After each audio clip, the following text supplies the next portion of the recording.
What I would say is that I would imagine a black hole actually more like your kitchen sink. Oh. And so what if I took, the way that a kitchen sink functions and dragged that through a rabbit hole? And it's kind of like either side of it at every moment would be sucked in. So let's say if you go to sink and the water is a planet. So like once it's gone through the sink, that water doesn't exist anymore in our world. We don't know where it's gone. Like there's a sewage and stuff, but in the universe, we don't know what that means. Is that what you're saying? Yes, that's exactly what I'm saying. Yeah.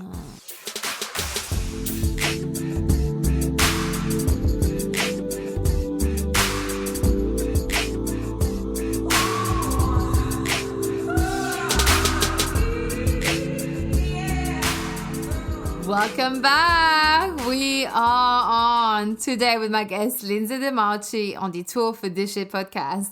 I'm your host, Angie Sorensen. So today we're going to part 2 of the recording with Lindsay. If you've missed part 1, definitely go and listen to it. Otherwise, this can be listened to as a standalone episode. Just know, because it is part 2, the introduction is not included. So, the introduction to Lindsay. I'm obviously doing an introduction right now, but I mean the intro to Lindsay, right? So just as a quick reminder, Lindsay is an astrophysicist and a poet. So she's a great mix of all the hard science, all the facts, all the data, plus also that philosophical touch that I love to mix into the science. So really absolutely interesting guest to have on the podcast. Listen, obviously, I'm going to have to ask you this, right? Every single time. Like, I cannot not do this because actually, I really depend on you to be sharing this podcast, leaving a rating, a 5-star review. Like this, I really love doing this. And there's a part of me that's like so frustrated with myself that I still have to have a day job, okay? So I need to make a more concerted effort to actually do the ask. Let me ask you. Truly, I really mean this. Please share this episode. Leave a 5-star review. I even have a donation links at the bottom. Or if you actually want to learn how to do this and how to learn about creativity or learn how to create a podcast, I've left the link as well at the show notes. Okay, the link is learnpodcasting.online. That's for everything that if you want to learn how to do this or learn about creativity, you can send me an email. I've included my contact page in the show notes. Do get in touch. Also, if you ever have any questions or thoughts from this or any other episodes, I want to hear from you. I really want to do. Every time you message me about an episode or you have a question or thought, I do respond. I am really interested in having this as a two-way conversation. Let's take this to the next level. Help me take this to the next level, okay? I really love that you're still listening. Honestly, it humbles me. And so, let's take us, together to the next level. Let's do this, okay? So that Mama over here doesn't have to go and be an assistant in her day job. Okay, talking about day jobs. Listen, at my workplace, about a month ago, I had a full-on asthma attack, okay? Let me give you a bit of context to this. First of all, last year, I went to the doctors. I didn't even get to see the doctor because unless it's you're about to die, you don't get to see the doctor here. So I saw the nurse because I was having complaints about my breathing. I was getting out of breath just walking around the corner. Not the corner, what'd you say? Walking around the block, okay? The first corner I hit, I'm already out of breath, okay? Let me tell you this story so that maybe it's useful for you that, you need to insist if someone sends you home and say, no, everything's fine with you. So this is what happened. I went and we did all these exercises, she did all these tests to see if I was asthmatic, blah, blah, blah. We went to send me to get an x-ray of my lungs because there's been mold in the flat. I know, lovely. So she couldn't find anything. And she said to me, if we can't see anything or there's nothing showing that you have asthma, I'll refer you to a specialist. So everything came back as negative. Everything was fine according to her. Although I did tell her that after we did the tests and I had to take she made me take a few puffs of an inhaler. For a few days, I wasn't out of breath when I was walking around doing my little walk, my daily walk. I'm like an old lady. I was going for my little daily walk. So I said to her, well, can you refer me to someone since, everything's coming back clean? And she was like, no need. You're fine. Less than a year later, I'm at my work. At my work, there's a gym. I'm doing cardio with a trainer. And I'm not even going to bypass the details because I don't really remember a lot of it. But I knew I was out of breath. Like I knew that physiologically I was out of breath. Like I could tell that. Like I knew it was like a pretty hardcore workout. But I also knew something was wrong because I just could not catch my breath. I just couldn't do it. And we would go into this like intense cardio, and then we would do it like more, how do you call it? When you do like go slower, right? And when we'd go slower, that's when it really hit. And I was just like, I turned around, I was just like, I'm really struggling. I could tell, like I could feel that I was struggling. And then I was breathing really loudly, right? And I couldn't catch my breath. And then I look at him and I say, I can't breathe. I come off the that treadmill machine. And that's when it all kicked. Like that's when all hell kicked. What's the expression? Kick loose or whatever. Anyway, that's when I knew I was in trouble, and his face just changed as well. Like he was trying to get me outside because he was trying to call an ambulance. There's no reception in the way the gym is. So it's a bit awkward, right?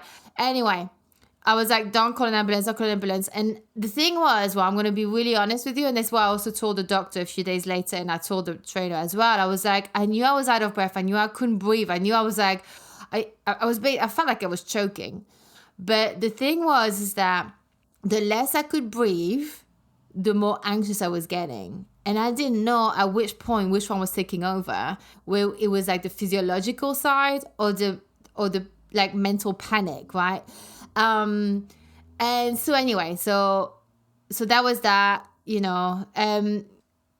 for about 2 days, like after that, I was completely exhausted. I was out of breath for the whole entire time. And I did get in touch with what we call them, the surgery here. It's where the doctor is. And I basically told them what happened. I said, can we please now take this seriously and get me to see someone? So anyway, I went to see the doctor, and he said that because I don't remember this bit, but the trainer said that he heard like a wheezing, like a silent whistle.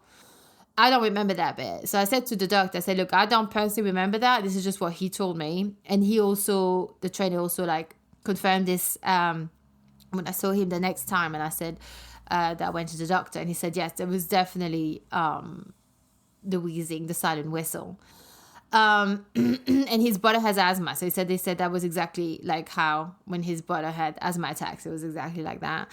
So anyway, based on that, the doctor was like, yes, that's fine. That's most likely asthma, but obviously he wasn't there. He couldn't confirm. So anyway, so now I'm on treatment. So now I'm getting to the funny story.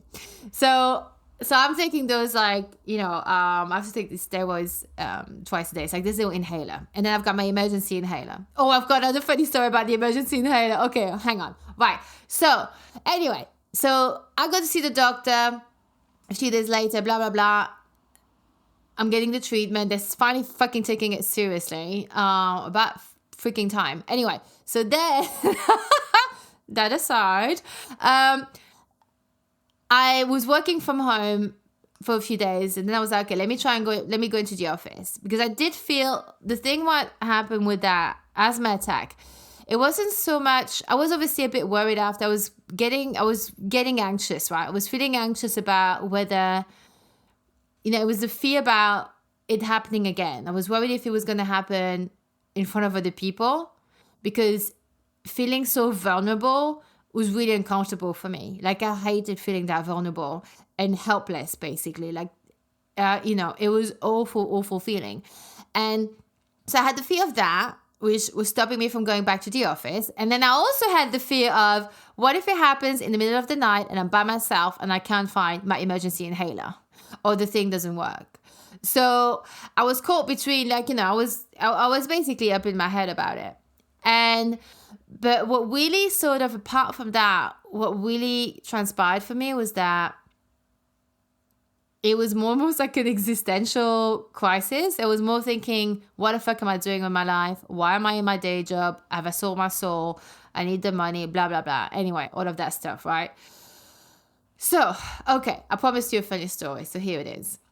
So when I finally get myself round a few days later to go and work in the office, I get on the tube and I'm not feeling good. Even on all the way to the tube, I'm probably like riling myself up in my head, right? So, but I'm sat in the tube and I was getting really anxious. I was really worried, what if it happens when I'm in the office? What if it happens when I'm in the office? What if it happens when I'm in the office?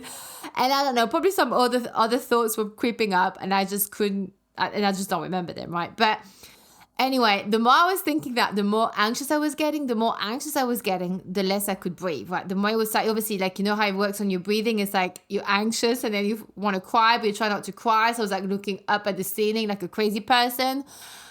Anyway, a few stops in, I'm like, I can't do this. I can't do this. I need to get out of here. So I got out of the tube, of the train, and I didn't know if I had to go outside. Should I go outside, get some fresh air, or should I just go on to the next, get the other train the other direction and go home? So I decided to go home. So I take the tube the other way, right?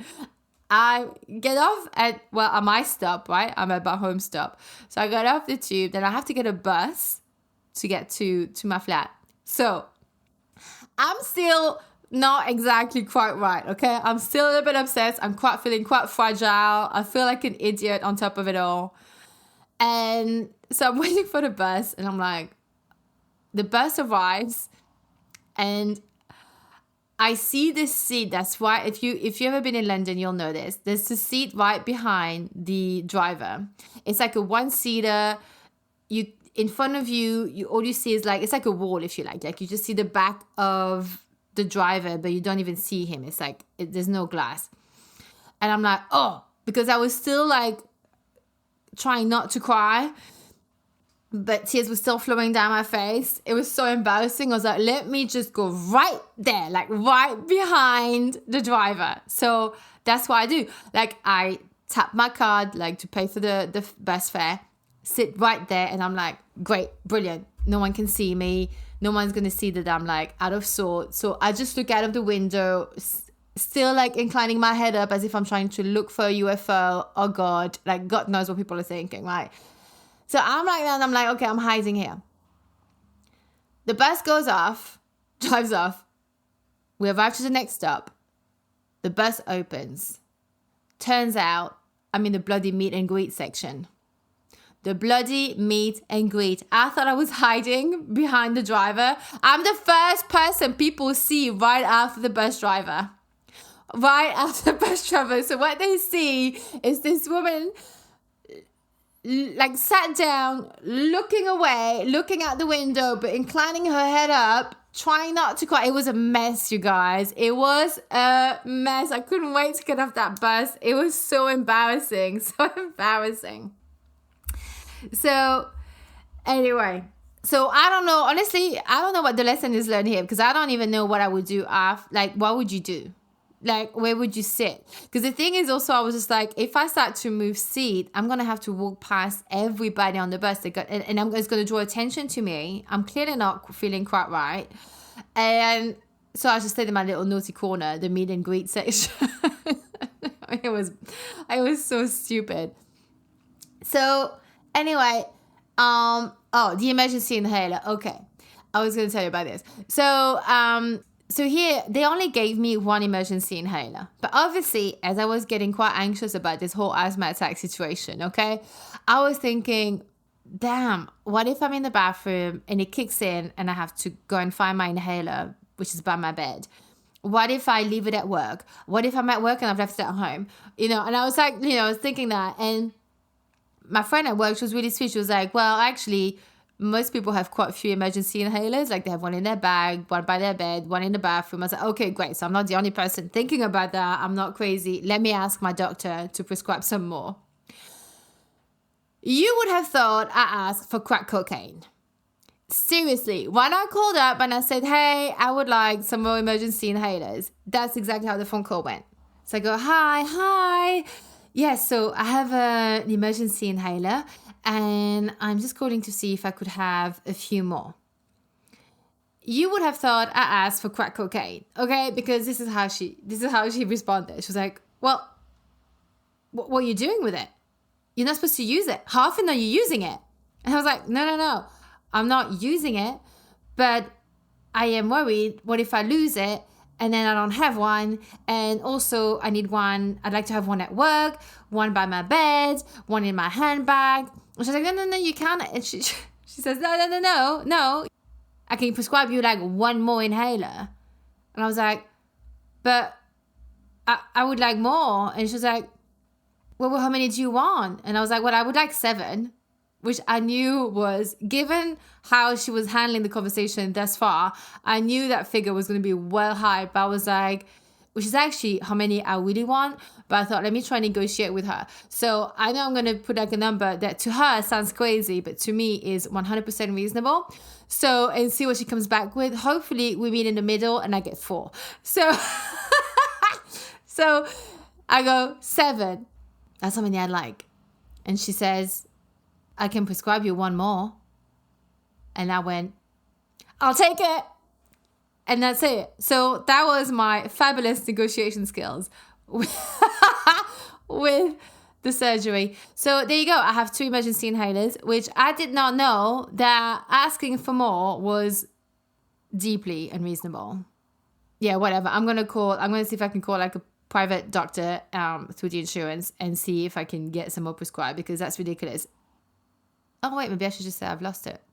Anyway, I'm snitching on myself on the podcast. Anyway, I need more inhalers. God damn. All right, okay. That's the story. Okay. So, listen, without further ado, help me give a big, warm welcome back to Lindsay. Let's begin.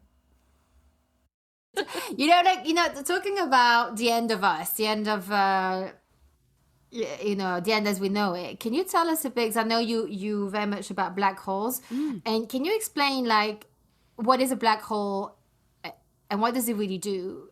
Yeah. Oh my God. Yeah. So I'm going to put out front. We are very, very, very far from the nearest black hole. Which is at the end of our galaxy, isn't it? There's one there, right? That's right. Yeah. We are very, very far. So before anybody freaks out or stays awake at night wondering if we're going to get sucked into a black hole, we're not. We're perfectly fine. But all right, I'll take you on a trip. So if you were to take an extremely sharp pencil, like as sharp as you could possibly get it, I know we all tried as kids, and you I don't even know if that's a verb. If you poked a piece of paper with your really, really sharp pencil, a black hole is smaller than that. Oh, I didn't understand that. I didn't know that. Like, seriously? Like in real life, it's like that small? Yeah. You don't mean like in comparison to the universe. You just mean like it's small. It is that small. It is a single point in space. Wow. Yeah. Okay, So to explain the might and power of a black hole, I actually need to take you in increments. So our sun is a relatively small star. And if I were to look at in our night sky in our own backyard, there are several stars that are available to the naked eye. One of them is Antares. I don't know how good your Latin is, but Antares means the enemy of Aries or Mars. So Antares is a very red star in our night sky, and people often think that it's Mars. That's how it got its name. But Antares, for example, is larger than our sun and can fit several of our suns inside it. So there are many stars in the night sky that are big. Yeah. And when these stars die, what's actually happening is their core, like what Angie was saying before, basically like the curry in our stomach. Yes. Their core. There's a big fart and digestion happening. Yeah. The violent digestion that's happening in the center. The core is very densely packed together by gravity crushing these suns worth of material down to very, very small locality, I guess, is what I would call it. And when a star dies, that core is still so packed together that it survives as a corpse, sort of a thing. So is it like when the star dies, it implodes into almost like this little black box?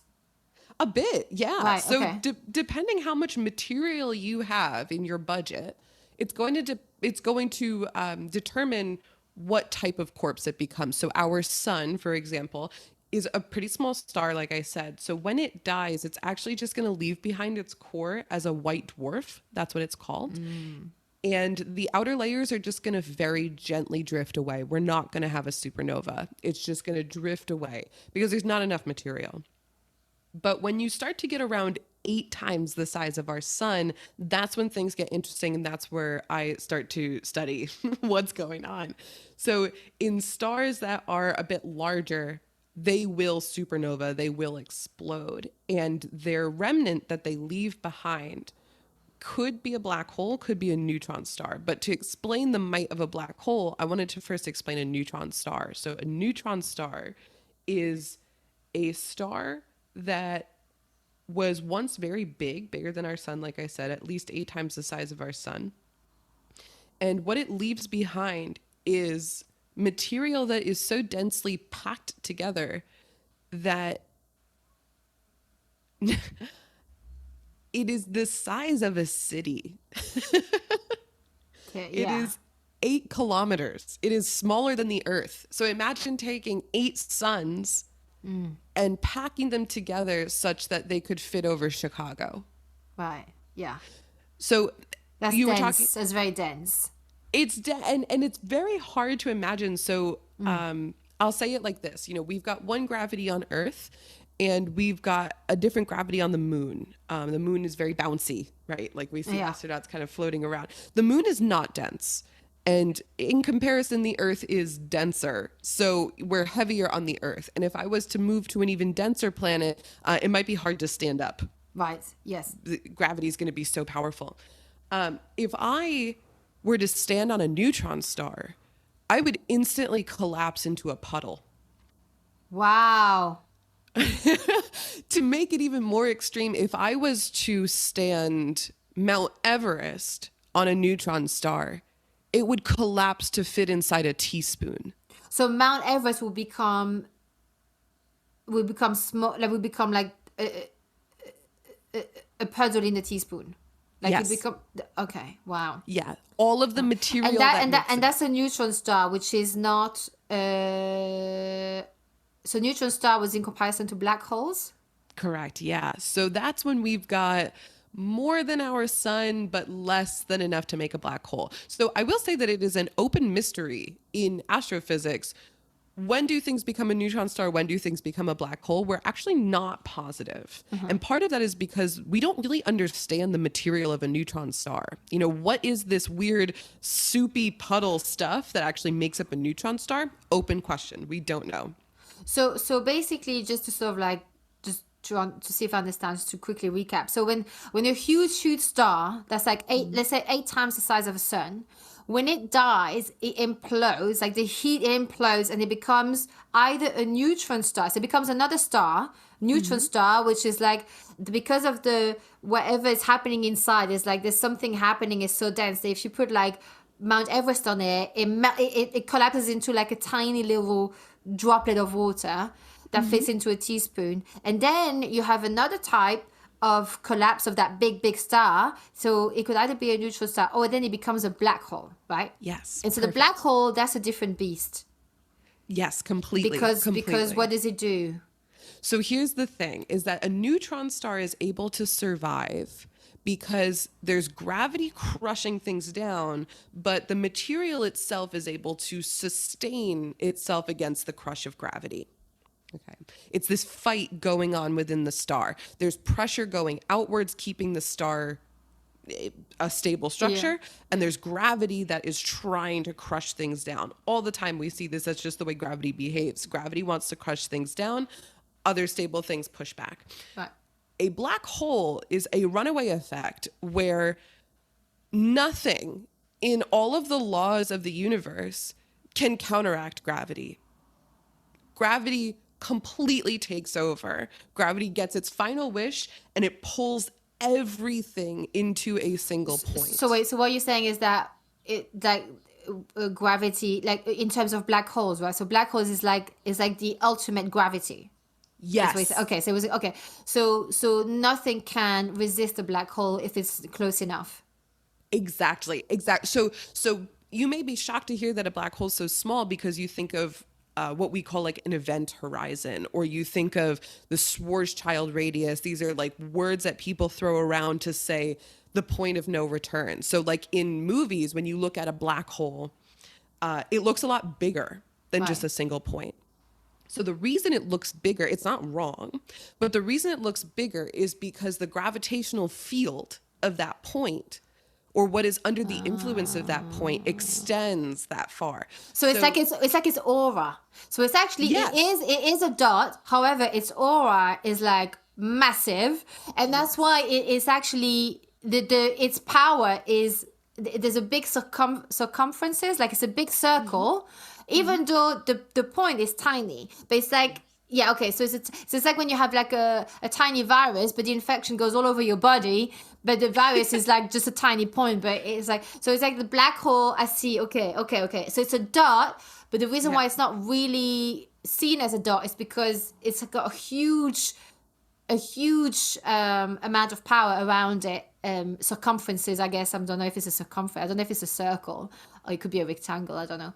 But so like if you step into its aura, that's when you're fucked, basically, right? Yeah, exactly. Like its influence, its sphere of influence, basically. And that's when you're fucked. So it's like, to escape Earth, we have rockets. We put enough fuel in those rockets, and they can make it out of our gravitational pull, out of our gravitational aura. If you were to have a stronger Earth, it would be harder to leave. Gravity would pull a lot harder on any kind of spacecraft that you tried to pull. So if we take it to the extreme, what is the fastest anything can travel in the entire universe? The universe has a speed limit. The fastest anything can travel is the speed of light. So if I were to launch a rocket from the surface of the Earth with the speed of light, no problem, it could make it off the Earth. No problem, it could make it off the sun. It could make it off of a neutron star. It could not make it off of a black hole. So what happens? Because you wrote something to me about like spaghetti effect, spaghettification, right? Spaghettification, yeah. So that's something that happens when you get sucked into the black hole. Can you talk about that? Sure, yeah. So spaghettification is exactly what it sounds like. You become spaghetti. And that is an official scientific term.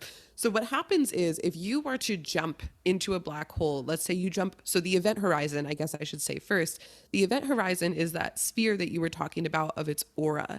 And that is the point of no return. And that's why people say a black hole is so strong, light can't escape, because the speed of light is not fast enough to get out of there. Exactly. So once you touch its territory, its aura, that's it, you're fucked. There's no speed of light that can get you out. You just should not go around it. Okay. Can you see it when you're like, if you were to travel in space, could you see the aura? Like, would you know, like, not to get near it?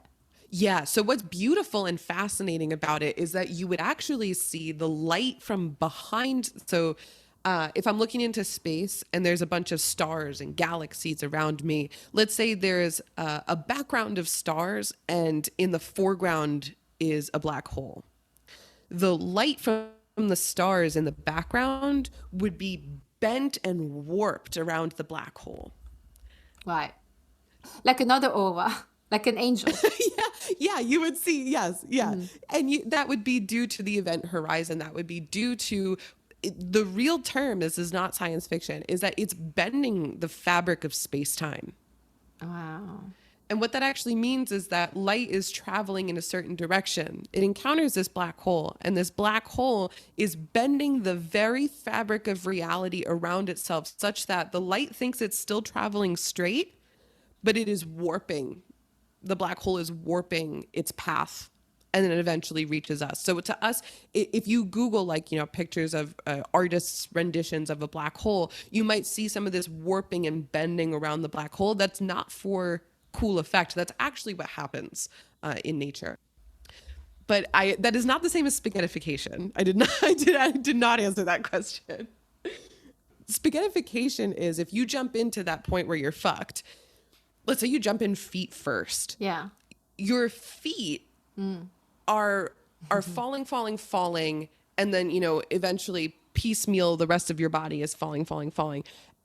The gradient, I guess, or the steepness of this gravitational field is such that your feet are going to run away so much faster than your head. Right. Yeah. It's like encountering a really steep slope, like if you're out for a hike or something like that. You become super elongated. Exactly. Yeah. So your feet are going to accelerate towards that black hole so much faster than your head, even though you're not, you can be like 6 feet tall. It's like really not, you're not that big, but the steepness of the gravitational field is so drastic that you would start to get stretched. But wouldn't it happen so fast you wouldn't even notice, like no pain? I would hope so. Because that's my thing. I'm like, when you say like the feet travel so much faster, I'm like, I don't want to be aware of it. I'm like, just get it over with. I was like, let me die without screaming. But so that's the thing. So like, so everything is just like drawn into this dot. So this is where, are you okay for times? I know we're going over, but like, are you okay if we carry on this a little bit? Absolutely, yeah. Yeah, I've got all day for you. Oh, thank you. She's going to invoice me later. No. It's $5,000. It was worth it. So basically, because obviously, like, we understand there's this aura around it. Now, it goes into this, so let's say it hoovers up a planet, right? Let's say it hoovers up a planet out there. That planet needs to fit into this little hole, which it does because there's that spaghetti effect, right? So it becomes like nothing. It just becomes nothing. Where does that nothing goes? It goes into that little dot. Yeah. So the idea is. Oh, sorry. No, but is it like a sorry? Like, but it sounds like it's like a Hoover in space. But then, what happens to inside the Hoover? What's going on with all this stuff? Because if it can just suck up everything, then what becomes to everything? Absolutely. So you're completely correct. And even thinking about it like a Hoover is also correct, because it quite literally is like a vacuum. That's what we call it. I have to say that I don't know. And I don't know if anyone knows, because that's kind of the mystery, is how do you fit all of this stuff into such an unfathomably small area? Because it's easy to think, in the case of a neutron star, if we take a step back, it's easy to think, all right, I put another planet near it, the planet gets essentially sucked up and just splattered all over the surface, and I know where that planet is. It's all over the surface. What is the surface of a black hole? Is it that point? I don't know. Well, because no one's been able to go inside and come back out. No, and what's also very complicated is that, for all intents and purposes, the physics of a black hole past the event horizon really breaks the way that we understand the universe. So we can use. What do you mean by event horizon? That's a bit. Is that the aura? Yes, that sort of sphere of influence. Once we pass that, theoretically, if I was to just kind of crunch the numbers of what goes on in there, there is theory that I would use, thanks to Einstein, to think about that. And there are many people now doing active research in how physics itself should behave inside of a black hole. But it is not what we expect in our everyday experience. This is a completely outstanding circumstance where we need to, I don't want to say invent new physics, but we need to be very creative about our approach. It may not be that new physics is needed, but rather a new perspective is needed. This is a huge unknown. I mean, it is like, without pun intended, it's like it really is our blind spot. Like, it's, because to me, like, the reason I find it so fascinating is that, and I didn't know the size was that tiny. I didn't know it was just a speck. But it's like, as I'm trying to think, I'm picturing this black hole traveling around space, hoovering everything up like a just really hungry, out of control little beast. And it goes out, hoover. What's behind the black hole? Is there a behind, or is the behind gone? It would be, no matter which way you looked at it, you would see basically the same like your background would change, like the stars in your background would change, but it doesn't matter what angle you look at a black hole, it would still behave the same.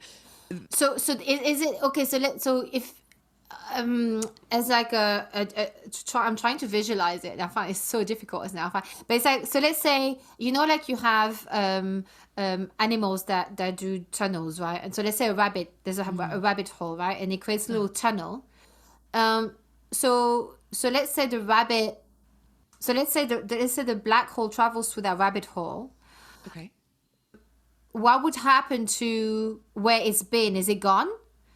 Oh, I see. And do we know if it's gone? And actually, once a black hole has gone through that little rabbit hole and it goes to the next one, it goes to the next rabbit hole, can you go back to where that rabbit hole was, which has now disappeared? Can you go back there and create something new? Like, what happens when a black hole... Oh, that's a great question. Right? Yeah. So what I would say is that I would imagine a black hole actually more like your kitchen sink. Oh. And so what if I took, the way that a kitchen sink functions and dragged that through a rabbit hole? And it's kind of like either side of it at every moment would be sucked in.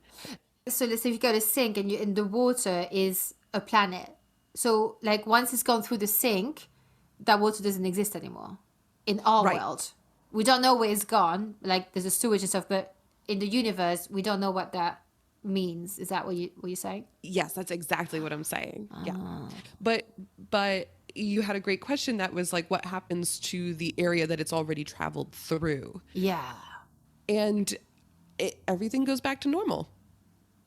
It's fine. It's not, it will permanently hoover the things up, or it will permanently take that water down to sewer land. But that area of space that it once passed through is empty, but perfectly usable. Okay. So it really is just a dot, but it's like lethal. Yes. Right. And I guess like there's this whole, I can understand why space is such a big area of science. Like it's such a, it really is like, because it raises questions to me. It raises question about reasons of like why we're here, what's the universe, what's beyond it, like what is everything, because things like that boggles our mind and our reality. Like this is not something that's even, I mean, it's very hard to even really understand it, because it's not something that's, I mean, thank God, exists on Earth. So like it really does make you think, like, where does everything go? Like maybe does it go into a different dimension? I mean, I'm going really rogue, right? But no, it's true. Yeah. Do you know what I mean? Like, does it get reconstructed somewhere else? Like, and we go somewhere else and it's just like a passage to another world? I mean, because it's not just in Star Trek they talk about multiverse, right? I think they start to talk about it as well in science, or am I wrong here? Am I confusing things? No, I mean, it's true. You're still bang on with everything. You haven't said anything that sounds crazy from a scientific perspective. Give me a minute. Yeah. Everything is really still on the table. And this is, when you were asking before about, astrophysics and branches of astrophysics, this is what theorists do, is they try to imagine exactly this. They let their imagination go wild. What if there was a multiverse? What if there was string theory? What if there was a white hole, which is what people think could be on the other side of that sink, or what we, in our analogy, we're calling the sewer. What's a white hole and what's string theory? Is it? Great. Yep. I mean, if you can like briefly say, because obviously I know like it may get too much, but like. No, brief is all I can do. Okay, cool. I think that's all we can take. Like, it's like, my mind's already exploded. Yeah. With that black hole situation. Yeah. People, I'll say that if you were to open up the cabinet under your sink and that water goes in to the drain and splurts out the other side. I guess if you were go under your sink and remove the pipes, it's like, okay, water goes down the drain and then splatters everywhere else on the other side of the drain. That's a white hole. The idea is that whatever gets sucked into a black hole empties out somewhere. Oh my God, that's like in like in movies when like they fall in something and then they're just like, woof, there's a big fall somewhere and they end up like on some like other planet. And then what's string theory? Because I've heard about this, I think in the Big Bang Theory. Yeah, God. But what's string theory? I don't know what it is. It is oh man, I'm not going to do it justice, and I really apologize to string theorists everywhere. I believe that it is the understanding or belief, because it is impossible to test, that everything is actually made of quite literally very tiny strings. Don't think that I could answer why, but the idea behind string theory is that we don't, as scientists, like another huge open question is, so the Big Bang happened, and somehow everything we observe around us came about from what was the Big Bang. And that means that everything was once one. And now they are very, very separate things. And so scientists have this sort of philosophical belief that we should be able to fit all of the pieces back together. It stands to reason that if the Big Bang happened, then if you rewind the clock, then at one point everything was once one neat package. But we have a lot of trouble putting together the four fundamental forces of the universe, which are that all the forces in the universe can fit under four broad categories. I won't get into them, but I will say that if you've ever heard of something called grand unified theory, it is trying to make these four forces play nicely with each other. The problem is, one of these forces is gravity, and gravity does not play nicely with the others. The other three can get along just fine. We can find a way to connect them. The fourth is like a hangnail, and that's gravity. So string theory came about as a way to bring them all together into one understanding. And the idea is that instead of particles, you have these things called strings that vibrate. And the vibration of these strings behaves like the particles that you see governing these forces. So one of the forces is the electromagnetic force, which is electricity. That's photons. That's light. That's what we experience. So the behavior of one of these strings acts like a photon, for example.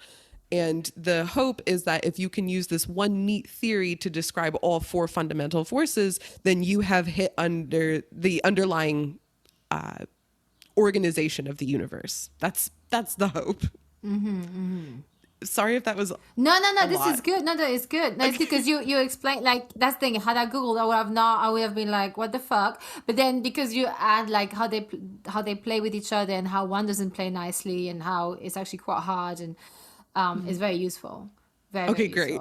Great. Because I will say that it is very hard for even astrophysicists to understand. I have a lot of trouble understanding this. But that's the thing, but it's also like, it is like a bit like, same with doctors, right? I mean, if I want breast implants, I can't go to a heart surgeon. He's going to botch it. If I need heart, if I need heart surgery, I can't go to my plastic surgeon, not that I have one, but like, I can't go to a plastic surgeon hoping he's going to like save my life with, so that's the thing. It's the same with science. Like, there's a lot of areas and they all have very distinct expertise and like, and that's how it is. You can't know everything, so it is totally normal. I mean, string theory is it's a completely other area. So I wanted to ask you, just before I ask you the finishing thoughts, I mentioned at the beginning about this question that I haven't had any satisfaction with any answers. Yes. And interestingly enough, that question got planted in my head with a guest, actually. It was actually before we started hitting record. We have a little pre-chat, which you know about. We have a little pre-chat before we start press record. And he just had a baby with his partner. And he said something. He just said, I never knew how helpless we were until I had a baby, because the baby can't, they can't do anything alone, right? Yeah. And I was like, yeah, that's true. Like, we are like helpless creatures, without anyone looking after us. And this sort of stuck in my head. And I'm just trying to think. And obviously, I'm obsessed with sci-fi, and I love, space, and, I'm into like the UAPs. What is it really? All of that stuff. Like, I think there's so many, I believe in many different options of what it could be. However, I don't think we're alone in the universe. That's my take. I don't think we're the only civilization out there. Is too big of a place. But I also do know that Earth is very unique. There's not easy to find an Earth within our galaxy. Clearly we haven't, our plan B is Mars. So it goes to say, like, we're in a shit spot if Earth goes, right? So my question is this, is that, and I can't get it off my head, is that how on earth are we human beings still around? And is that chicken, right? Because is that chicken or the egg question, right? It's very hard to answer, because it's like, as a baby, you cannot leave a baby on the ground. Even if it's in the house inside on a really comfy duvet, if you leave it on its own, it will die. There's no question about it. It won't survive on its own. Now, for a baby to happen, you need a parent, right? So who gave birth to the parent? Anyway, that's a whole other question, right? But then I'm just thinking, let's say the baby came first. How on earth is that baby still around, aka you and I? Like, how did we survive all this time? How are we not dead without the help of outside? That's what I'm saying. Like, because my answer is, there was some like UAPs already out there back then, and they're just like, they hooked us up and made sure we were okay, Yeah. So I think that the answer to this question, and now I'm like so self-conscious that I'm going to give you a shitty answer like that other person. No, don't. But I'm very hard to satisfy. Ask any of my ex-boyfriends. It's fine. Never change. Never change. So my answer to that, which is speculative but honest, is that we as humans, we as scientists, we as people who experience 1 second at a time, have a very hard time conceptualizing just how old our planet is and how old Homo sapiens are. To imagine truly what it feels like. What does 1,000 years feel like? What does a single generation feel like?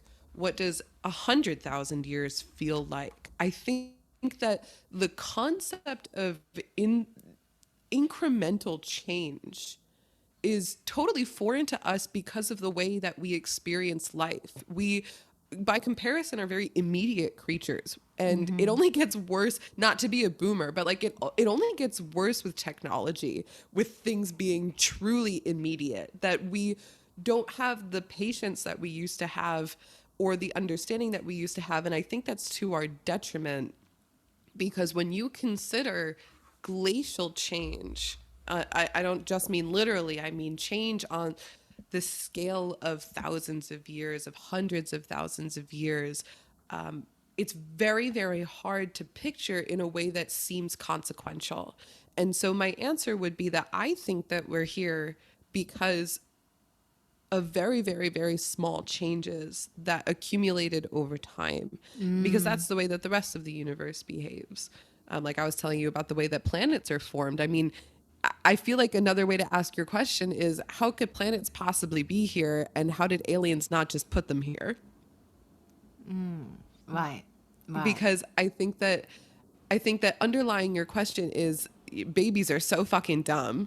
Yeah. And we must have all, like you said, chicken and egg, the origins of us must have been so dumb. And so where is our parent that took care of us? Yeah. And I think that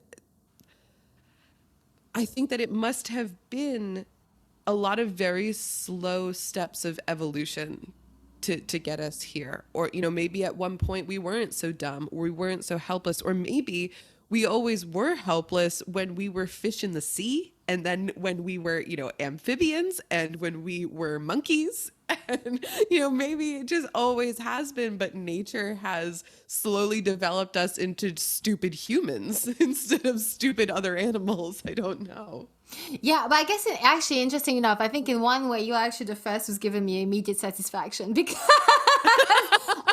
no, because I think in a way you actually answer, he actually explains his answer, because actually it is kind of in a way from memory he does he mentioned about, like, I guess the evolution, how it's like really slow, and how you can't just say one day there's a baby, one day there's an adult. Like, you just can't, it's not. But the way actually your answer helped me is that it actually is because our mind cannot comprehend. Like, it's like, if you were actually, there's a saying in Kundalini yoga, it's like, if it can drive one crazy when you have this, like, they call this Kundalini awakening.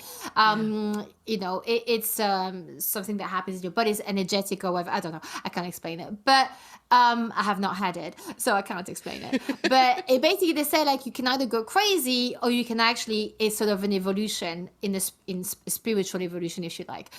Yeah. And the reason why they say you can go crazy if you try to resist it, because it's like it's that same sensation of, if you were to look, when they say we humans, we cannot comprehend what God is, or whatever you believe is instead of God, right? But let's say God. Our mind cannot comprehend what God is, or that if you were to face it, you'd lose your mind, you because it's too much to take. It would be like you go to a baby and give him astrophysics lessons before he even learned to walk and talk and read, right? It's too much. Like, they'll switch off. So if we have too much, and I think that's how what I took from your answer is, like, it is so mind-boggling and so much bigger than my reality and understanding of the world can take. That's why I can't understand it. Yeah. It could be why I can't, or maybe they were just actually UFOs, but they were there to help us out, right? That's the most satisfactory answer, because I can feel I can comprehend that. That is why I feel you know what I mean? But that's a very biased way that's how we look at the world, right? That's why we put people in boxes, and because it just, that's how what our mind can comprehend, right? That's why, like, for some people, I think it's very hard. For some people, it's very hard to understand someone who's transgender, because they cannot understand, their mind cannot buggle, so they just negate it out. But it doesn't mean that it's not real. It just means that you don't understand it, right? It's like it doesn't negate the reality they are experiencing, and it's just all about accepting. And I think I have to accept in this case that I'm not going to get it, because it's not something my mind is wired to understand. Yes, and you know, it is, I think that is a marvelous way to phrase it and to understand it. I think it's very open-minded and very open-hearted to say it that way. And I fully agree. I think that when things don't match our experience, or they don't feel intuitive, it's a lot harder. Like you said, it doesn't fit in any kind of box or category that we're familiar with. And I totally agree that if some omniscient being were to show me the last 100,000, 500,000 years all at once, holy shit, how would I even express that? How would I have no mechanism by which to understand that. Yeah. And I think that's what makes it hard. Actually, as a side note, and then we are going to wrap up, but as a side note, and I've referred to this a few times on the podcast, so people think I'm going to be, I mean, you may think I'm, like, obsessed with this, but, like, I feel sometimes, like, you know, when people are sent to a psychiatric facility, and that they are called delusional, or they're saying things that are unreal, or they're seeing things that are unreal, they're having this experience that is so foreign to us that we box them into this facility, right? And we medicate them into a slum, into a numbness.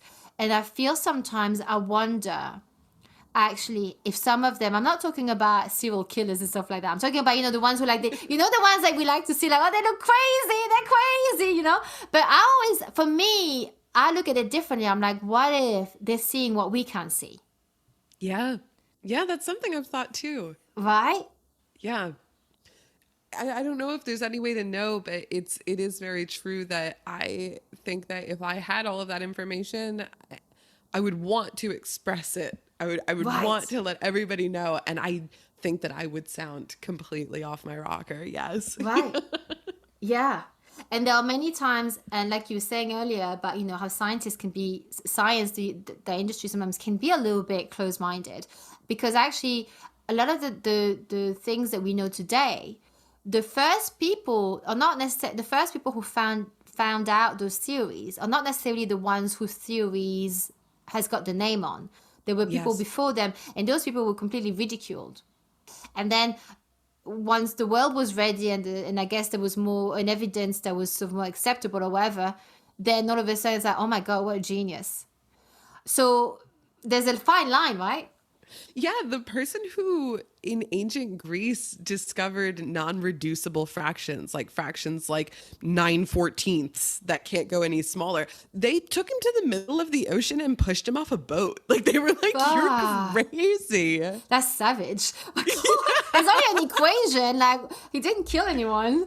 They were like Wow. pieces that don't fit. I don't think so. Let's get rid of this one. And that's interesting, right? Because that really is like I fear it's a little bit where the world is going. We have no patience Yeah. for anyone.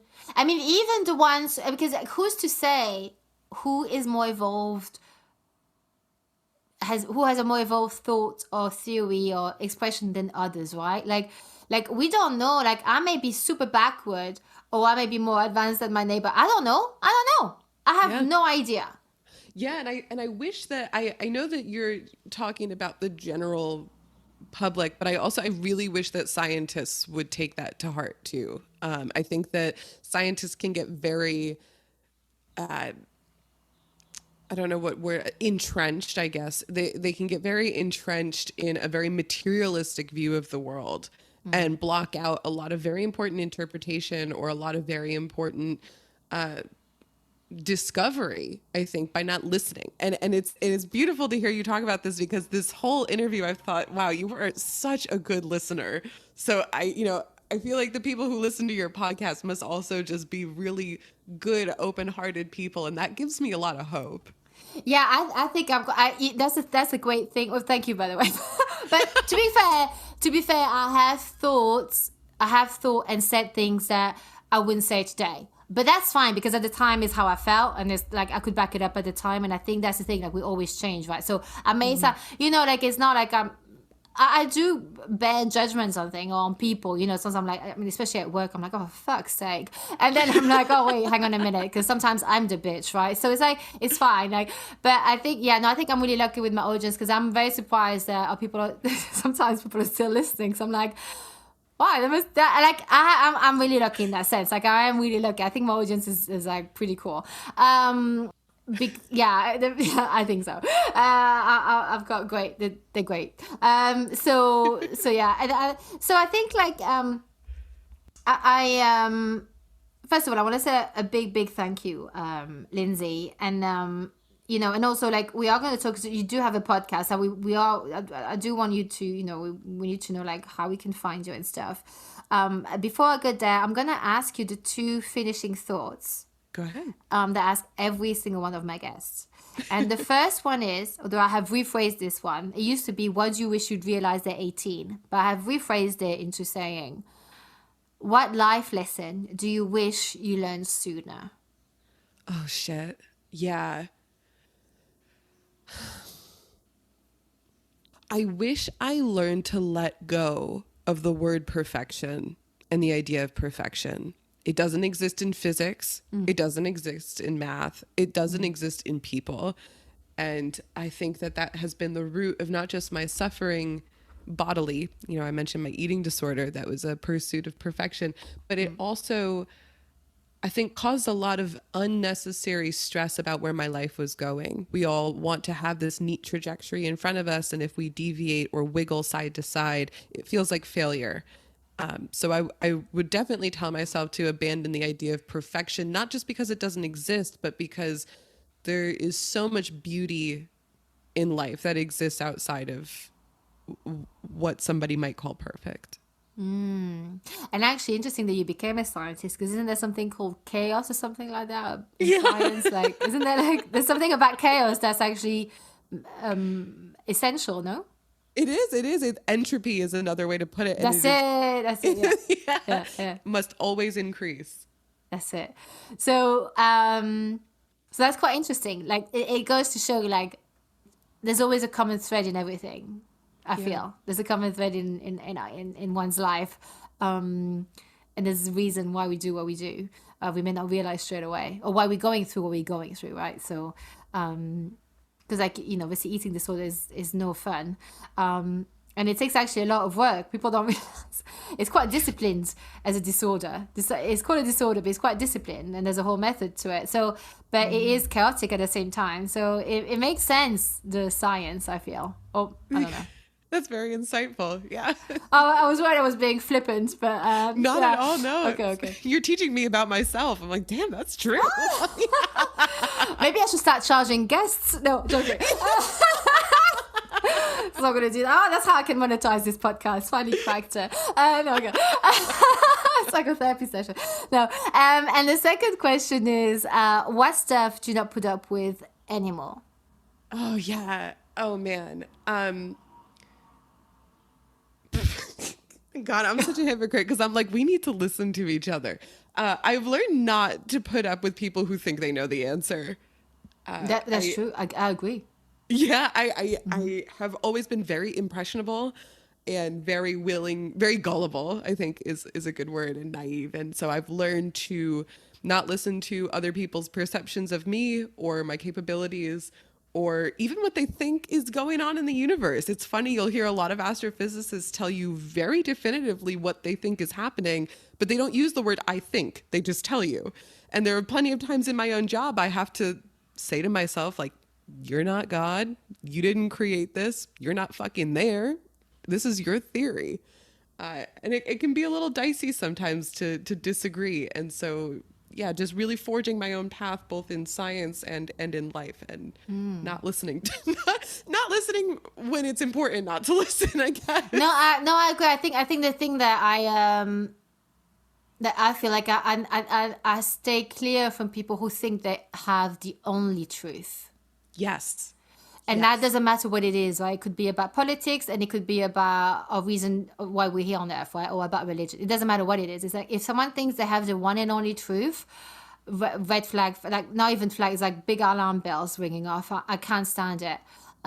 Because it's very easy to become so radicalized, because there is a form of radicalism, right? If there's only one way of looking at this, that's it. There's only one way. Like, it's a form of fundamentalism, and I think, yeah, that always worries me, because I'm like, where's the humility there? Where is the space for error, and where's the space for being human, and allow other people having their own truth? Like, what's going on there? Like, yeah, that always worries me.